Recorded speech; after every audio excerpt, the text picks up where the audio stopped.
Quick disclaimer, we're back in Greek mythology, so there is a mention of sexual assault. It is very brief and not graphic. There's also some slightly stronger than usual violence played for laughs. Please see the post on mythpodcast.com for more info. This week, on Myths and Legends, we begin the stories of the Olympians. But we're beginning at the end, with Hermes, the last Olympian. We'll see the world's first barbecue, why you shouldn't follow that guy who wants to turn your spine into a musical instrument, and that no one is safe from Zeus. Ever. That last one is not a joke, it's just terrible. On the Creature of the Week, we'll meet an angry samurai crab.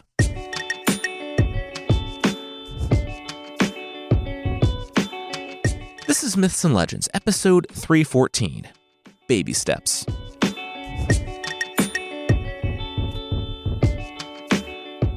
This is something new. I realized as I was going through some Greek mythology that we hit the big and small, mostly human-related stories, but I've largely glossed over the stories of the Olympians. So, for the next year, about the first story of every month will be a story of one of the Olympians, starting with the last. Today, we tell the story of Hermes, and, of course, that doesn't start with Hermes. That starts with his mom, Maya.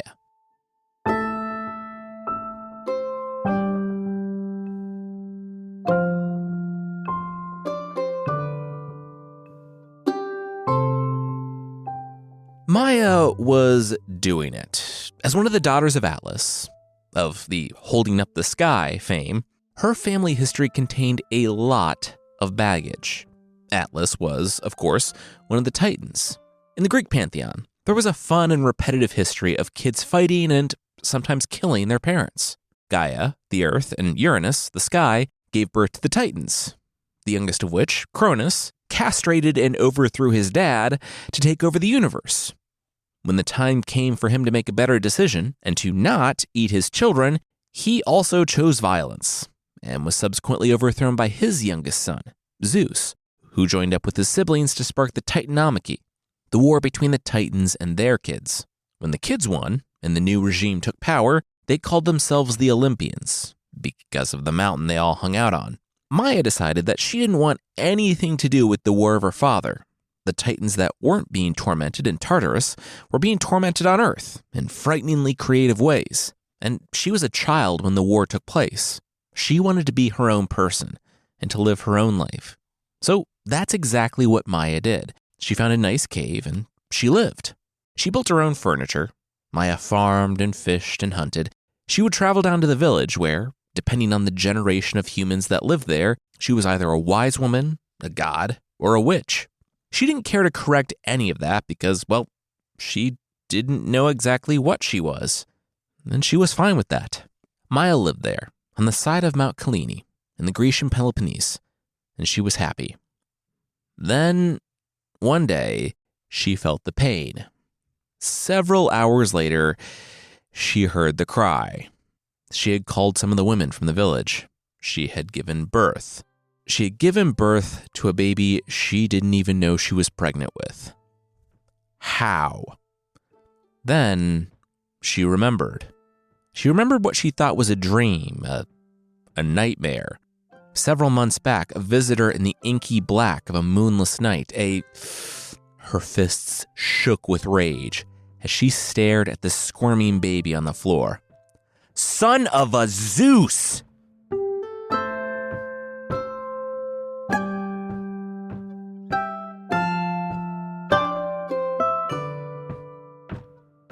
Ah, yes, he will be a child of many a wile and cunning counsel, a robber, a driver of the kine, a captain of raiders, a watcher of the night, a thief of the gates, who soon should show forth deeds renowned among the deathless gods. Muse, Maya said to her friend. Muse. She appreciated her friend stopping by, but Maya had just been through 12 hours of labor, so she was going to have to ask the woman to leave. Muse gathered her things. Oh, sorry, was the baby fussy? Crying and all that? Maya said that she wished. Mom, Mama, Mom, the baby yelled. Can I get out of this thing? Your cradle? No, Maya called back. You're hours old and you have 0 neck muscles. You can't even hold your head up. She heard grumbling from the cradle. Muse said she was gonna see herself out. Congrats on the baby, and also I'm very sorry that happened. Maya hugged her friend, thanking Muse. The woman left. I want to go, Hermes screamed. Maya laid back on her pallet. Where did Hermes want to go, huh? He was like 6 hours old. He knew nothing of the world. A blank wall was overstimulating. Just chill out, please. You don't get me. You never do anything for me, the baby shrieked. Maya rubbed her forehead. I'm a parent now, okay? All I do is for you, Hermes, Maya said. And then said she was closing her eyes for 10 minutes. He was fed and changed. They both just had a long day. He needed to take a nap now. Maya closed her eyes for 10 minutes. 45 minutes later, Hermes was bored. He yelled at Mom, but she didn't even move. Huh. No neck muscles. He'd show her. He tried to move his neck, but wow, yeah, he had 0 neck muscles. Hermes might have been a literal baby, but he was also a son of Zeus. After a few minutes of actual effort, he managed to sit up in his bassinet. Take that, tummy time. Hitting the floor hurt, but it was quickly overshadowed by that. The doorway, the mountain outside, freedom. Wobbly on his legs, Hermes swayed back and forth as he ran toward the threshold of the cave. The world awaited. As the son of Zeus, even a baby's son, Hermes saw the world. He really saw the world. He saw Helios in his chariot above. Hermes saw the old man of the sea blowing the sea winds. He saw the nymphs of the springs in the forest, and up there, above, he could see the Olympians watching over all. The middle one, the one on the highest throne, the jacked hipster grandpa, he knew that one. That was his pop. Well, hello there. You're a little young to be out by yourself. Hermes jumped. He turned. A tortoise, walking almost as slow as he was, stepped up beside him. Hermes looked at the creature in wonder. What was he? The tortoise smiled. Well, he was a tortoise. Hermes walked around him, tapping on the shell. Huh. All concave. Look at that. His baby mind was flooded with ideas. The friend of his mom's, the Muse, maybe she was right. Maybe he was a child of wile. Maybe he would do deeds that would earn him the renown of the deathless gods. Have you ever thought, Hermes started, narrowing his eyes at the tortoise, have you ever thought about cutting off your shell, scraping out all the tortoisey bits, stretching some strings across it, maybe up, and making an instrument? The tortoise said, well, I don't know about all that. I need my shell to live. My spine is in that shell. Yeah, that's unfortunate, Hermes said, poking at the shell a little more. He was about to add for you, but both the tortoise and the baby heard the rumble. Oh no, here they come, the tortoise said, and started moving. Hermes got the handle on the walking hands, the feet, he thought they were called, and he managed to get to some bushes on the side of the path before the cattle. They didn't see the baby and the turtle, and neither did the one who drove them. Hermes knew it wasn't a man, though humans could be fooled into thinking he was. This was one of them. Hermes, the baby, knew deep in his bones that this man, this being, was his brother. He followed the cattle, his hair flowing under the laurels he wore on his head. He seemed to radiate grace. He was an Olympian. And he also didn't care about the baby pedestrian, he noticed. Get out of the way, strange baby, Apollo yelled. Goo goo gaga, I'm walking here, Hermes yelled back. But Apollo and his cattle were gone. Hermes shook his head, exasperated. Some gods. He turned to the tortoise. Oh no! The tortoise was limping a little bit. He said he just sprained his ankle, but he should be fine. The baby, Hermes, said nonsense. They were still close to his house. He would take the tortoise back to his home and nurse him back to health. The tortoise definitely protested, but Hermes picked him up and carried him back home.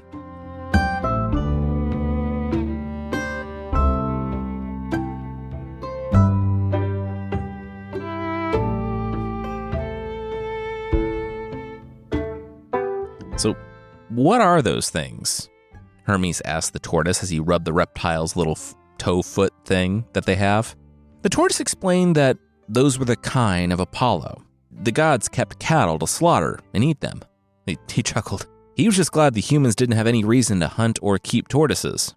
The baby, still enamored by the shape of the tortoise's shell, yeah, he felt the creature's scaly ankle. Hermes was going to be real. It didn't look like the tortoise was going to pull through. The tortoise said, "What?" Hermes nodded. Yeah, it was tragic, really. The turtle would never walk the same again. He would live in unimaginable pain, not be able to frolic, running through the fields. The tortoise said he actually felt a lot better. He wasn't lame at all. And he didn't frolic. He was a tortoise. Denial. It's so sad, Hermes said, drawing the tortoise close and wrapping his baby hands around its neck. This is truly a difficult choice. I promise it hurts me more than it hurts you, the baby said. No, it doesn't, the tortoise yelled. But that was the last thing he yelled.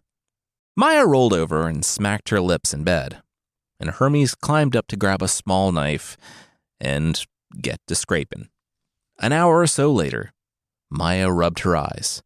She had the weirdest dream that someone was throttling a bad Jimmy Stewart impression, but her, frankly, legitimate criticism was met with music. Hermes, the baby, had indeed scraped out the inside of the tortoise shell and wedged 2 sticks on either side, like horns on a beetle. At the end of those horns, he put another stick and stretched a number of strings he made out of sheep gut. With the convex shell serving as a sound box, he had made the very first lyre. His mother, listening to the beautiful music, was back to sleep in moments. Hermes set it aside. It had been a solid first day, but it was dinner time. He looked to Mommy. She was sleeping peacefully, and he didn't want to wake her. He would get food out. That cow thing sounded good. Yeah, Hermes, the baby, was gonna go eat some cow.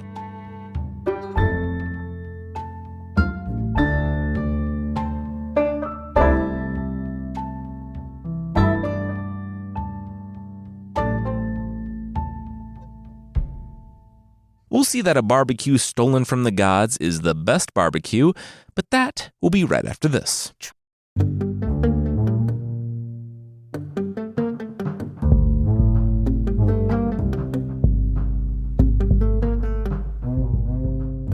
The old man smushing the grapes in the press blinked. It wasn't every day you saw a baby driving 50 cows wearing shoes. The old man nodded to the baby. Hermes nodded back, and then a minute later he returned. He held his whip up to the man's face. "You didn't see nothing, you hear?"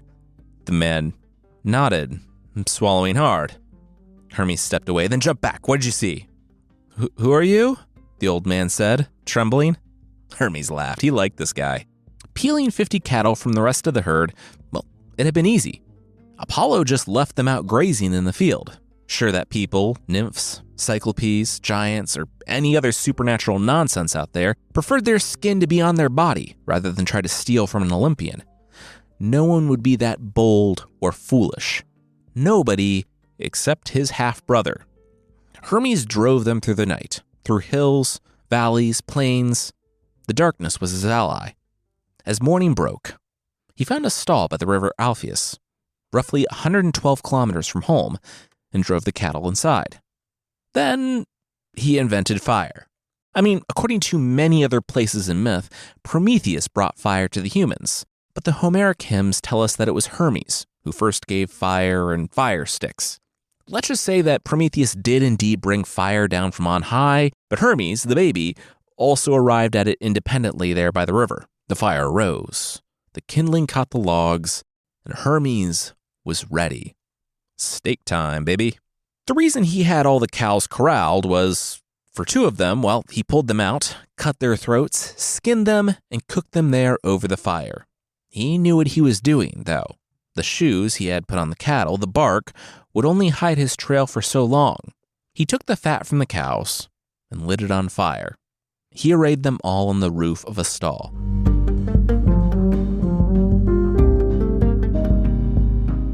"What is that?" Poseidon swam up to his younger brother, Zeus. Zeus looked down. Another figure approached them from behind. "Hey guys, what's going on?" "Shut up, Hephaestus," Zeus and Poseidon said in unison before looking down. "I know you gave Prometheus a hard time for only giving us the fat, but I don't know, man. I kind of love it. Fat smells the best anyway." Poseidon's mouth watered. Zeus, the king of the Olympians, had to admit, yeah, his brother was right. And whatever cows they killed for this, they were top-shelf bovines. One thing, though, this person, whoever they were, the one who made the sacrifices, they laid out 12 sacrifices. Yeah, so? So, Zeus said that his brother needed to learn to count. There were only 11 Olympians. Who was this guy? That question would remain a mystery, because when the brothers looked back down, the one who offered up the sacrifices to the 11 deathless gods plus one was gone.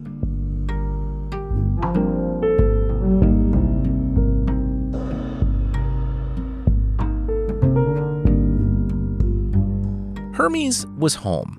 112 kilometers, or about 70 miles on baby feet, was a long way, no matter who your dad was. Maya, Mommy, was still in bed. Hermes slipped into his cradle and, "You'll be lucky if you don't leave in Apollo's chains." Maya sat up. Hermes said, "Goo goo gaga? I know you can talk. You talked to me a lot yesterday." Hermes thought about it. Oh yeah, that's right. He asked his mom why she thought any of the deathless gods would want anything to do with him. "Apollo's the one with the cattle, and frankly, you smell like a barbecue," Maya grimaced. She glanced at the blood underneath his baby fingernails. That was a first. At the turtle shell lyre he had tucked into his cradle. He had been busy. She could see the plans within plans. The desire for independence, to make his own way in the world, that came from her. This other stuff, the shamelessness, the desire to steal and use the world, whether the world agreed to it or not, this thinking that you're above all rules and everything, that came from him, the baby's father.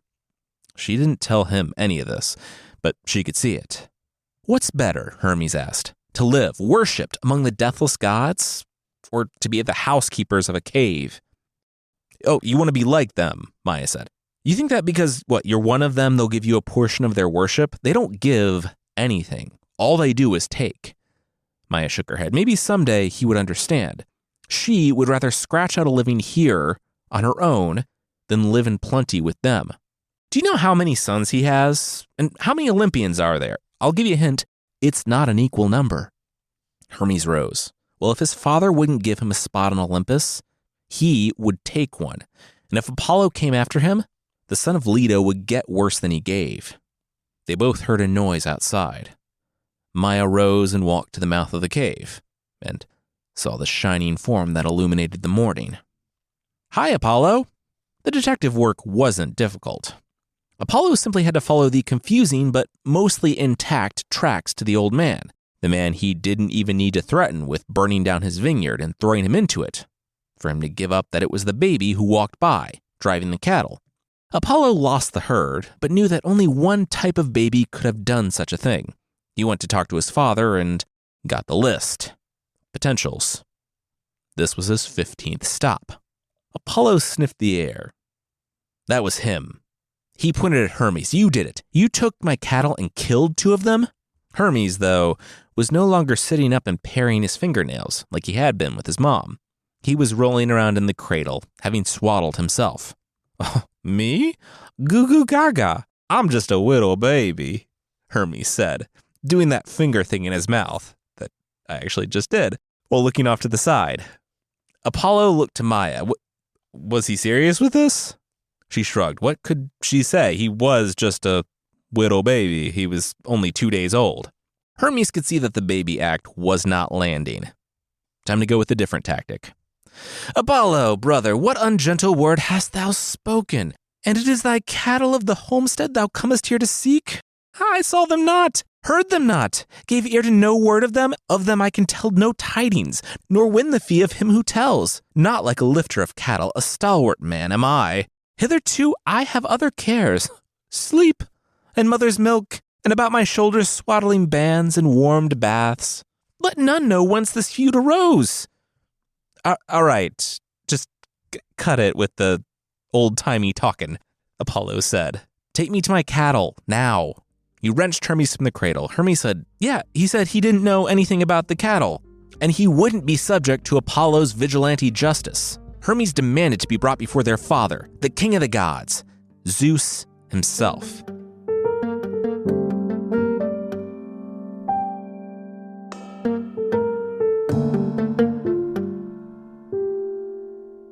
We'll see what happens when Hermes meets Papa Zeus, but that will, once again, be right after this.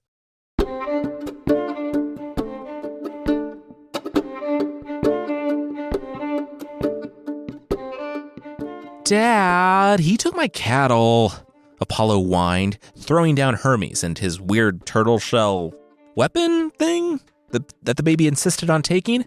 Zeus facepalmed. Really? This was why he called a meeting of the gods. He couldn't handle this? It was a baby, for crying out loud. Papa, Hermes called out, his voice stopping all the chatter on snowy Olympus. Hermes launched into his defense. Verily, I tell the truth, for true I am, I know no falsehood. Today at sunrise, Apollo came to my mother's, Maia's cave, seeking his shambling cows. He didn't have any witnesses. Then he coughed. We're not going to keep quoting that. Yeah, today Apollo came to my mom's cave, Maia's cave. You might know her. Seeking his shambling cows. He didn't have any witnesses. No gods had seen what he accused me of, but he made me, a baby, confess under duress, threatening to throw me into Tartarus, that I drove his cattle, somewhere? You know, if this isn't injustice, I don't know what is. I will add a great oath. I am innocent, but guiltless, and one day I will avenge myself on him for this accusation. Hermes Mox straightened up his paper and swiped his non-existent hair to the side. He rested his case. Zeus laughed. He said he liked this kid. He looked sideways to Hera, his alleged son. Hermes? Zeus said. Hermes looked up to him. Yeah? Show him where his cows are. Hermes nodded. Yep, right away. You see, Hermes knew that there were some gods you messed with and some gods you didn't. Apollo was absolutely one of the gods you could mess with. Same with most of the Olympians. Zeus, though, was like playing a joke on a lion. It might be the funniest, most clever joke in the world, but the lion will still eat you. They made it to the stable by the river, and Apollo seethed. 48. Hermes had killed 2 of them. To make a sacrifice to you, Hermes said, tuning his lyre. You're welcome. Apollo heard the music of the baby playing the instrument. What was that? Hermes said, oh, this old thing? It was a musical instrument. Here. He would give Apollo a demonstration. And this thing was amazing. Apollo was moved to tears. The plucking of the strings sang such a melodic sound. It was better than love, joy, or sleep. Like, he was on a first-name basis with the muses of Olympus, and they were complete garbage next to this. I want that, Apollo whispered. Hermes said, sure, why not? He handed it over to Apollo. Apollo looked at him. What did the little guy want in return? Hermes just said he was so happy that Apollo was happy. Don't worry about it. Apollo said, no, he did worry about it. Hermes was a very crafty little guy. He appeared to be ambitious, unscrupulous, and devious. Hermes smiled. Oh, you. Apollo said that this was a big deal, this lyre. This could be his thing.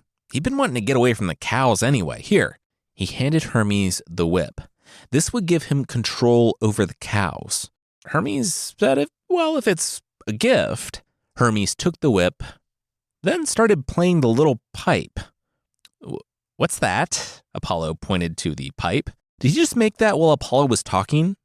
Hermes said, yeah, it was a little woodwind instrument. Apollo said, woodwind? Wow, he just never thought of it. Okay. Hermes asked, did Apollo want it? Apollo said, of course he wanted it.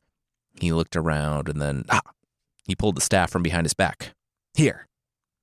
He handed Hermes his golden staff. It had 2 intertwining serpents with wings at the top. Hermes looked it over. Wow. Yeah, this could be his thing. The thing was, though, for both the pipe and the lyre, a staff and cows, be real, it wasn't enough. Apollo narrowed his eyes. What could possibly be enough? Hermes said, I don't know, being able to see the future like Apollo could, and not in the cursed way like that one Trojan woman he harassed, like full-on consequence-free divination. Oh, no can do, my literal bro. Apollo shrugged. Apollo, was the only one who had the secret council of Zeus and who could know the future. He took an oath and everything. None of the others could. Apollo looked left and right, though. But there might be a loophole. Come on.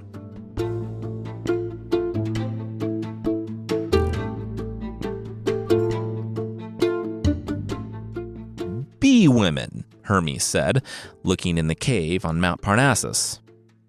They're not bee women. They're winged women who buzz around and eat divine honey and... Okay, yeah, I can see how that would be confusing. Apollo pointed to the 3-eye, the 3 sisters, and said that they were his. Apollo was giving them to him. If they ate divine honey, they could see the future. Honey had mystical properties. Zeus ate honey when he was a baby. One of his names is Meliseus, bee-man. Anyway, these women could teach Hermes to do divination from pebbles. Hermes said Apollo could just give him people? Oh, yeah. Welcome to Greek myth, buddy. He looked down at the sundial on his wrist. Oh, well, they should get back and tell Dad they were all good. Apollo rose with Hermes in his arms. Hey, big bro. Yeah, little buddy? Apollo rubbed his little brother's hair. Will I get to consort with humans and have countless children? Oh, yeah, of course. Anytime you want. This is kind of weird that I'm having this conversation with a baby, though, Apollo said in a conversation that actually took place, and he took off toward Olympus.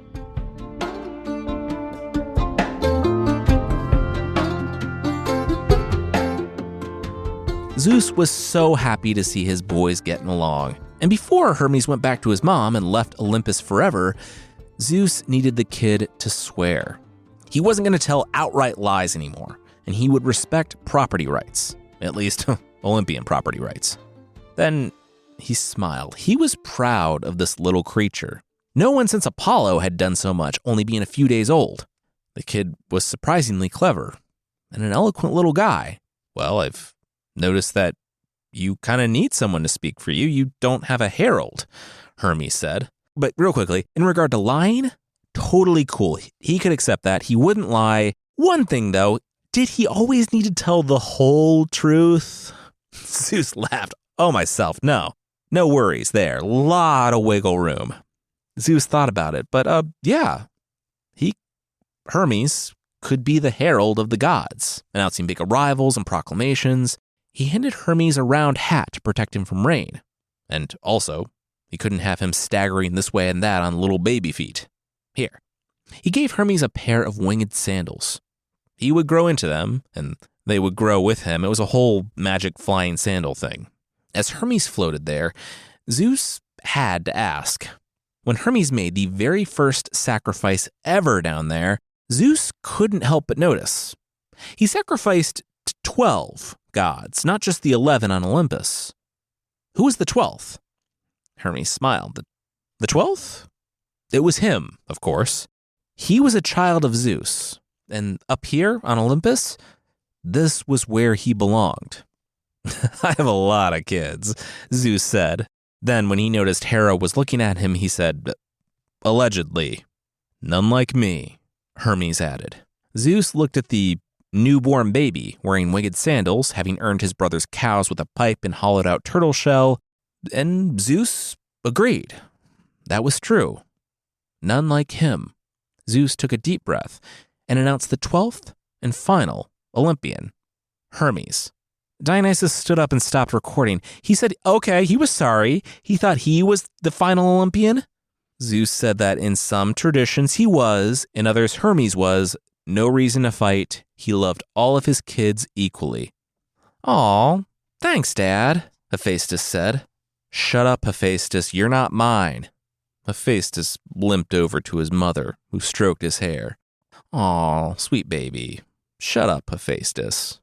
"Besides, don't you have like 2 full episodes?" Hermes said to Dionysus. "The one where you drove those women crazy and they tore that guy apart, and the other self-indulgent one where you went to Hades with the enslaved man." Dionysus said, "Well, who was keeping track?" Zeus snapped his fingers. "Hades! Oh, he had such a job for the new guy. Hades, the guy and the place, was gross, dismal, and weird. And they all hated going down there. So Hermes was the new psychopomp. Yay! Hermes said that he was a smart baby, but he was still a baby. Psychopomp. What did that word mean? It came from the Greek word, or to the Greek pantheon, the word psychopompos, literally meaning guider of souls. They had a backlog, and someone needed to take all those people down to Hades. They were junking up the surface world, being all spooky. It would be good. It would be fine. And it was, mostly. Hermes guided the souls to the river Styx and was cordial with Uncle Hades, and recognized the job as the cost of being in the club.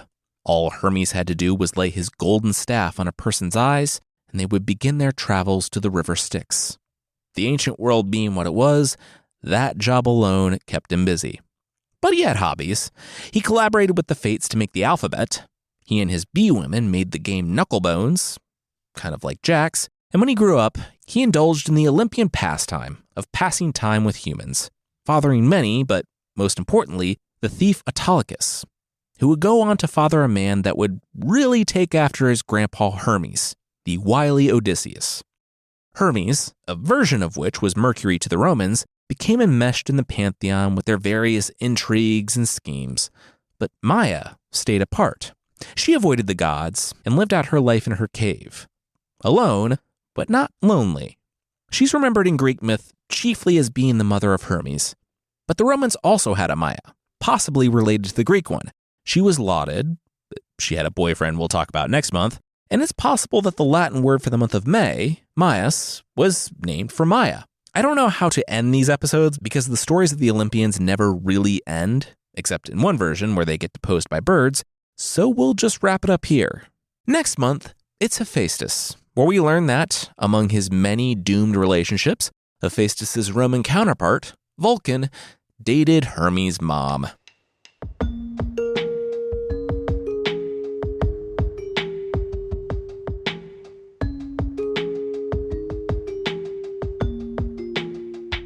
This one was a lot of fun, and it helps to shine light on stories we might have missed.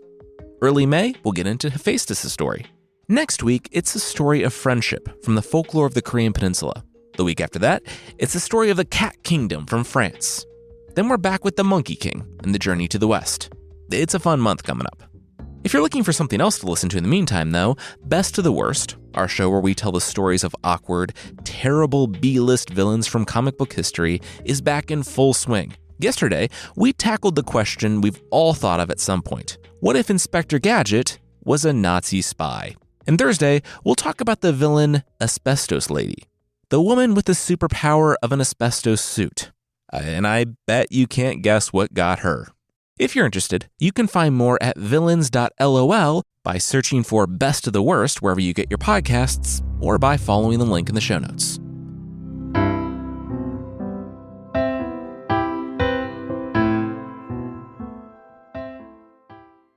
The creature this week is the heikegani from Japanese folklore. So I don't know if you've heard about this, but there's a theory out there called carcinization. The idea that in evolutionary biology, non-crab things are trying to evolve into crabs. Apparently it was a meme a couple of years back that everything would eventually take the look of a crab. It's probably not the case for humans, according to the one article I read and linked in the show notes. I didn't have time to research more in depth about this. I was too busy reading about god babies that murder tortoises. I cannot spare time for trivial things like science and evolutionary biology. Anyway, we won't become crabs, but that doesn't mean dead samurai can't.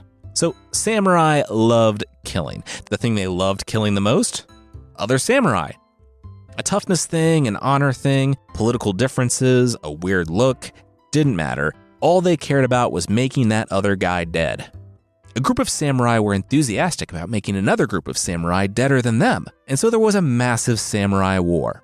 I won't say which groups these were because I have a tome on my bookshelf, and we're going to tell this story at some point. But like many wars, one side lost. Unlike many wars, the losers turned into crabs. The samurai, rather than submit to the dishonor of defeat, dove off their ships and drowned. And they were super angry about that. Apparently, they either turned into crabs in the bay, or the spirits took over crabs in the bay. They're still around, and if you look down on one of these crabs, you'll see that, yes, they do look like they're wearing a samurai mask. It's uncanny. It looks really cool. I posted a picture on the website.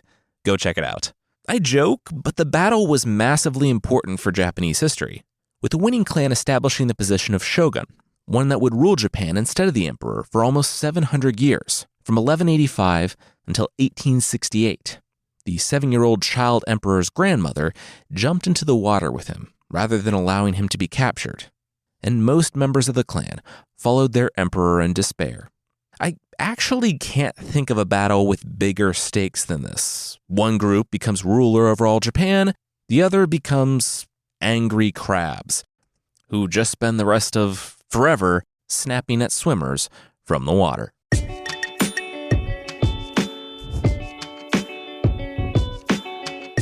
That's it for this week. Myths and Legends is by Jason and Carissa Weiser. Our theme song is by Broke for Free, and the Creature of the Week music is by Steve Combs. There are links to even more of the music we used in the show notes. Thank you so much for listening, and we'll see you next time.